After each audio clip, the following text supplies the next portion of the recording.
if you were going to cite one main area that you see in an urban setting, which doesn't set us any different here in New York City from Baltimore or Philadelphia, Harrisburg, Allentown, and so forth, what would that issue be socially that you see that's driving so many kids to drugs? Yeah, I mean, in the end, for me, and this is just, again, wouldn't qualify myself as any type of expert, but just from my life experience, I go back and I believe education's a huge issue. I mean, education opens up so many doors and so many opportunities. If you live in an area that has a failing educational system and you're not getting that basic education, your ability to get a job, your ability to work your way through life is limited that much more. We have our educational system is rated number 36 in the world now, literacy and education. That's overall. We're right above Honduras. This is what I see is these kids don't even know where home is. So with all the issues that they're dealing with in home life, they're going to take to school. They're not able to focus in school. What could be the biggest issue that any community could focus on that you think could make some type of impact in the way of prevention? I've always been a big proponent, not just as far as addiction goes, but crime in general, is attacking the root causes of the crime, of the addiction. When we go into a home, if we're arresting a juvenile for a crime and there's several other juveniles there, to me we need to look into what were the root causes that caused that individual to start engaging in criminal behavior and antisocial behavior, because those same factors are going to impact the other kids that are coming behind them, and we need to get into the home at that point and try and deal with those issues. It's easy to throw your hands up and say, oh, well, it's the city, it's poor people, they don't want to do this, they don't want to do that. But when you deal with people on a one-to-one basis, you see that there's a lot of good people out there that want to make the proper decisions, that want to do the right things, and are just having trouble for one reason or another. So to me, if we spend the money on the front end trying to deal with the root causes of a lot of these issues, we're going to be better off on the back end. There's a group that I'm involved in called Fight Crime Invest in Kids, and it's police chiefs and district attorneys from all over the state of Pennsylvania. But our big thing push right now is pre-K education and trying to make sure that kids throughout the state of Pennsylvania have the ability to get that education before they even go to kindergarten, so they're not behind the 8 ball when they get to kindergarten. So those are the things when we try and front load, get in the front end of things, then we need to start looking at what are the root causes of what's taking place. Why are people getting into crime in York? Why are people getting into addiction in York? What's causing these issues? And then try and put our social, we have a lot of great services here in York County and York City, but we don't necessarily all work together. We're not all rowing the boat in the same direction, so to speak. We kind of pull against each other. And we have to start working together in addressing those root causes of why crime and addiction is happening. What factor does child abuse play into it?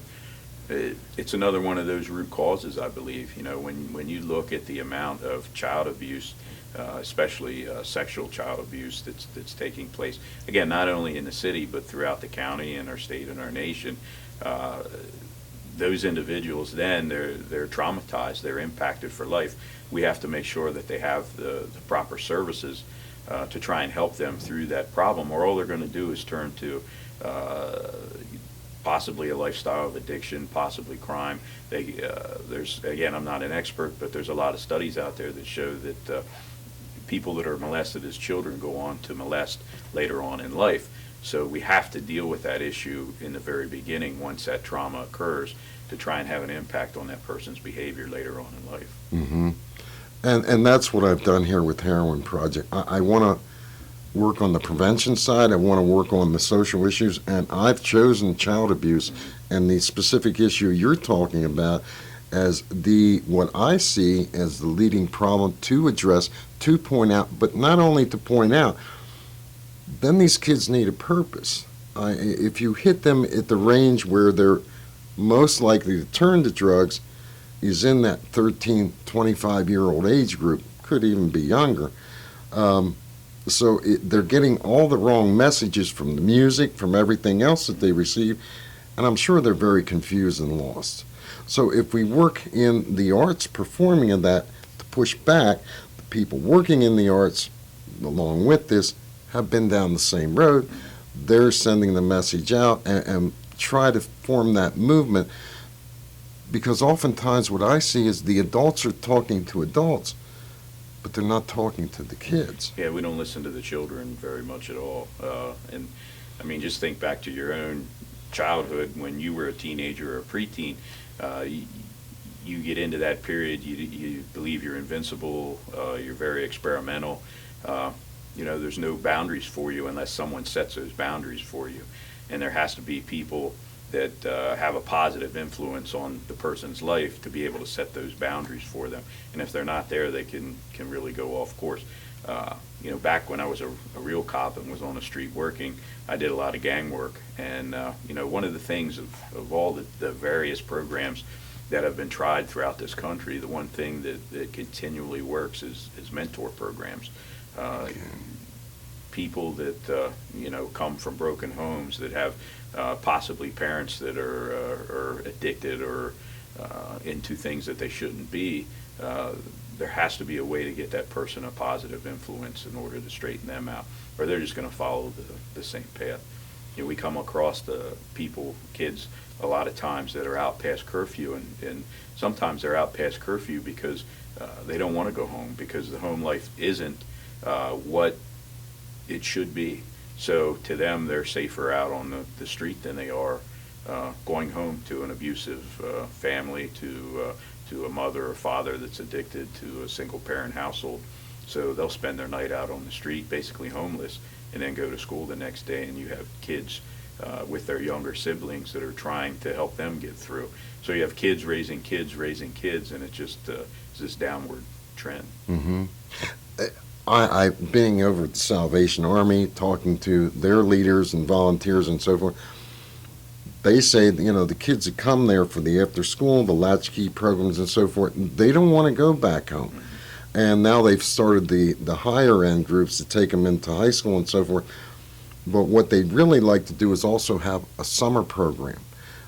They cannot get enough volunteers. Yeah. This is the biggest problem I'm seeing everywhere, to incentivize, because we don't seem to have enough people, period, that care. And whether they're living in suburbia or so forth, these same issues are there as well as they're here. Sure. They have kids in suburbia that go to school to get a meal, that they are running the street, because I talked to the township police. They'll pick a girl up that's in a car. She's 16, 17. I mean, she might be a minor of whatever age, and she's with adult males. They call the parents aren't home. And essentially telling me parents don't care. And that, unfortunately, is a big reality. Sure. I feel that if we don't hit these social issues and address those, this train is just going to keep on getting bigger, or it's going to keep maintaining its position right now. We can deal with Narcan, and we can deal with, here at the other end, but the devastation and destruction at that end is so huge. Yeah. We do need to hit it back here. And I think that if anybody's concerned, prevention is what I call, is if it is a disease and we want to say this is a disease, then there has to be a prevention method back here. And it seems like all the effort, at least in the media today, is out here, but I still don't see anybody making any real changes there. Here's where I feel it needs to be made. Now, I do know that I've heard that you also donate a lot of money to child abuse. I wouldn't say issues. A lot of money, but one of the charities that I give to is the Children's Advocacy Center here in York. And what that center does, if people don't know, we take abused children there for the interview process. That way they're only interviewed one time, and there's professionals there that can deal with those children and help with the recovery process also.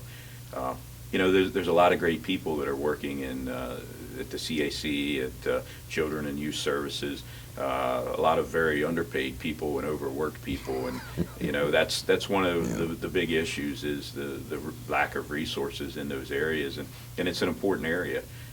It's easy to go out, and you were talking about the media focusing on the stuff about Narcan and those sorts of things. That stuff's important, but we also need to focus, as you said at the very beginning, and we need to make sure that those young ladies that are working at Children and Services right out of college, that they have the resources to be able to do their job properly, because they're there, they care. I see them, I talk to them. They're very caring people out there that want to do the right thing, but they're overwhelmed and they're overworked, and they need the resources put in place to help them out.